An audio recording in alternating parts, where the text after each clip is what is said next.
موضوع گفتگو ختمی مرتبہ رسول خدا صلی اللہ علیہ وآلہ وسلم کی رحمت کے متعلق کچھ عرض کرنا ہے۔ قرآن مجید نے آمد رسول خدا صلی اللہ علیہ وآلہ وسلم کی آمد کو جن الفاظ میں یاد کیا ہے، یعنی اللہ تعالیٰ نے جن الفاظ میں رسول خدا کی آمد کو یاد کیا ہے وہ کچھ الفاظ اس طرح سے ہیں سورہ انبیاء میں کہ وما ارسلناک الا رحمتا للعالمین، کہ اے حبیب ہم نے آپ کو نہیں بھیجا مگر بھیجا ہے تو دونوں جہانوں کی رحمت بنا کے بھیجا ہے۔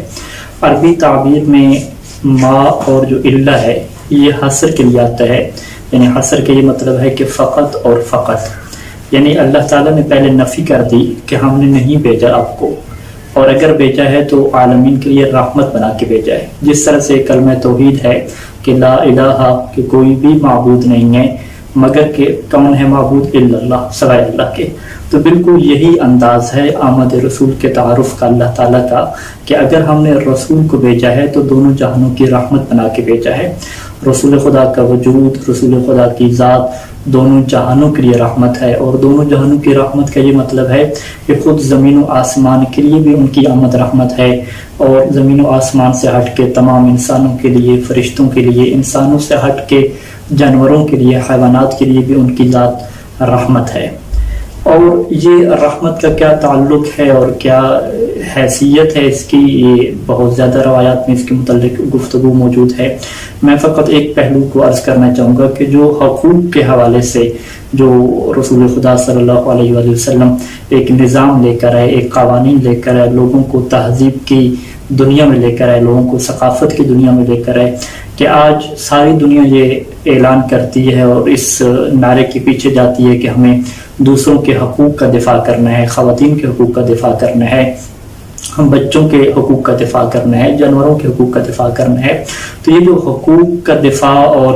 دوسروں کے لیے رحمت بننا اور دوسروں کے لیے کچھ اپنے طرف سے عطا کرنا، اسی چیز کو رسول خدا صلی اللہ علیہ وآلہ وسلم لے کر آئے اس وقت جب نہ مغرب والوں کو تہذیب تھی نہ مشرق والوں کو تہذیب تھی، تو رسول خدا نے آ کے سب کو تہذیب سکھائی، سب کو رہنے کا سلیقہ سکھایا، اور بٹکی ہوئی انسانیت کو اپنے خالق سے جوڑا، اپنے مالک سے جوڑا۔ اس سے بڑی رحمت کیا ہو سکتی ہے؟ رسول خدا صلی اللہ علیہ وآلہ وسلم نے جہاں انسانوں کے لیے بہت سارے حقوق معین کیے، وہاں جانوروں کے لیے بھی بہت زیادہ حقوق معین کیے۔ ہماری کتب احادیث میں جیسے کہ وسائل الشیعہ اس وقت میرے سامنے ہے، پورے کے پورے باب اس بات پر لکھے گئے ہیں کہ دابا جانوروں کے کون سے واجب حقوق ہیں اور کون سے مستحب حقوق ہیں۔ باب حقوق الدابت المندوبت والواجبہ۔ میں فقط ایک دو روایات رسول خدا صلی اللہ علیہ وآلہ وسلم کی آپ کی خدمت میں پیش کروں گا تاکہ واضح ہو سکے کہ کس طرح سے رسول خدا تمام انسانوں کے لیے نہیں بلکہ تمام جانوروں کے لیے اور ہر چیز کے لیے رحمت بن کے آئے ہیں۔ روایت میں ہے کہ المحاسن للبرقی کی روایت ہے کہ جس میں رسول خدا صلی اللہ علیہ وآلہ وسلم نے فرمایا کہ نظفوا مرابض الغنم، کہ وہ جو بیڑ بکریاں جہاں پہ تم باندھتے ہو، جیسے ہم بیڑ بکریوں کا باڑ کہتے ہیں، عربی میں سے مرابض کہتے ہیں، اس کی تم صفائی کرو۔ یعنی رسول خدا صلی اللہ علیہ وآلہ وسلم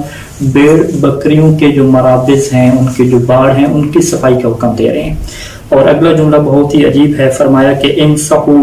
رغامہن،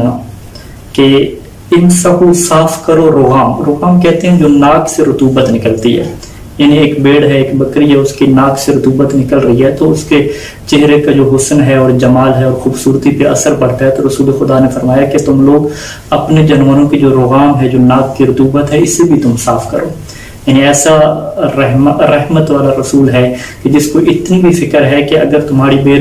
بکری کے چہرے پہ اس کی ناک سے کوئی رطوبت بہ رہی ہے تو یہ بھی تمہاری ذمہ داری ہے کہ تم اسے صاف کرو۔ اور پھر ایک اور مشہور روایت ہے، وہ بھی امام صادق علیہ السلام نے روایت نقل کی ہے اپنے آبا و اجداد سے، اور پھر سلسلہ پہنچتا ہے رسول خدا صلی اللہ علیہ وآلہ وسلم تک، کہ جس میں فرمایا کہ جانور کے 6 حقوق ہیں کہ جسے ادا کرنا تمہارے لیے ضروری ہے۔ اس میں سے پہلا حق کیا ہے کہ یبدأ بعلفها اذا نزل، کہ ایک انسان جب سفر سے واپس پلٹے تو سب سے پہلا کام کیا کرے کہ جانور کو چارہ پیش کرے، اور ایک روایت میں یہ ہے کہ وسقیھا، اسے پانی پیش کرے۔ یعنی ہم لوگ جب بھی سفر سے واپس پلٹتے ہیں، آپ خود اندازہ لگائیں کہ پرانے زمانے کے سفر ہیں، انسان تھکا ہوا ہے،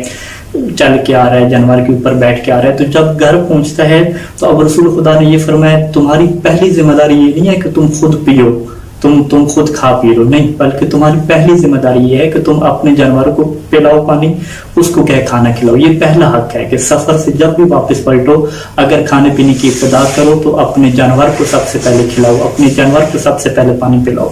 اور پھر اس کے بعد فرمایا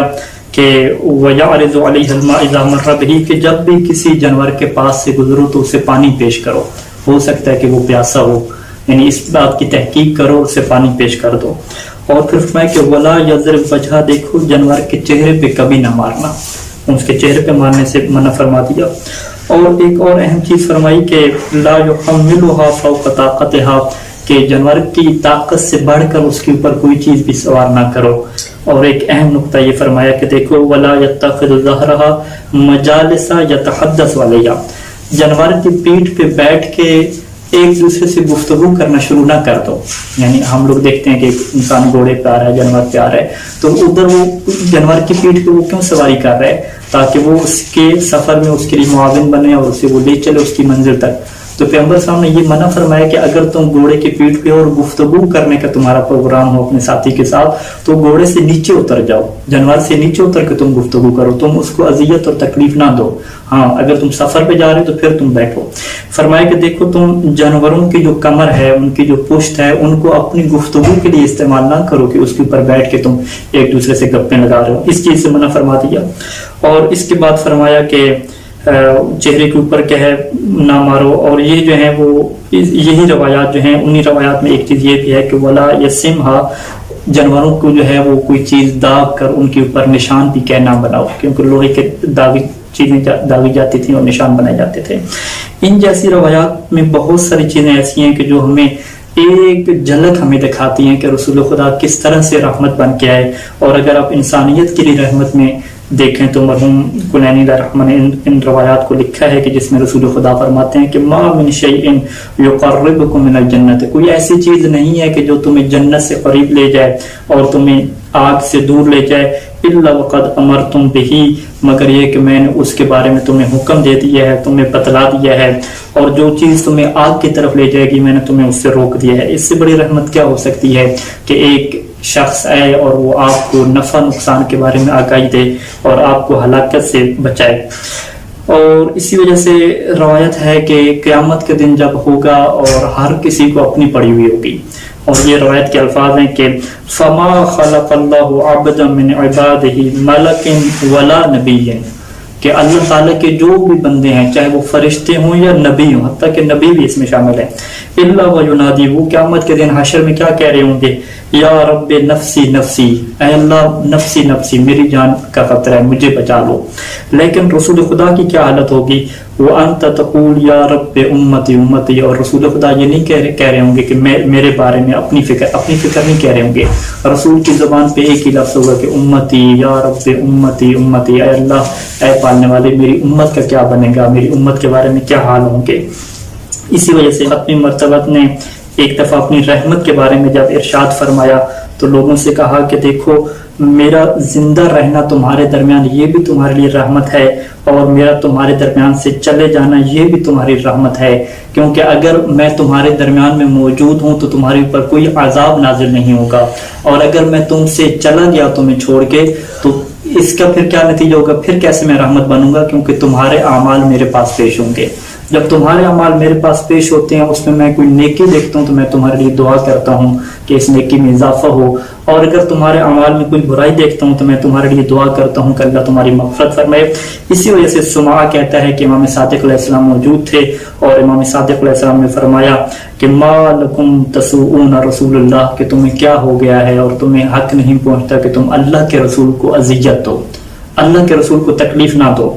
اب سارے جو ہیں وہ لوگ بیٹھے ہیں امام صادق السلام کی خدمت میں، تو فقال الرجل، تو ایک بندے نے وہاں سے یہ سوال کیا کہ کیف نسوءہ، کہ ہم اللہ کے رسول کو کیسے اذیت دیتے ہیں، وہ تو ہمیں موجود ہی نہیں ہے۔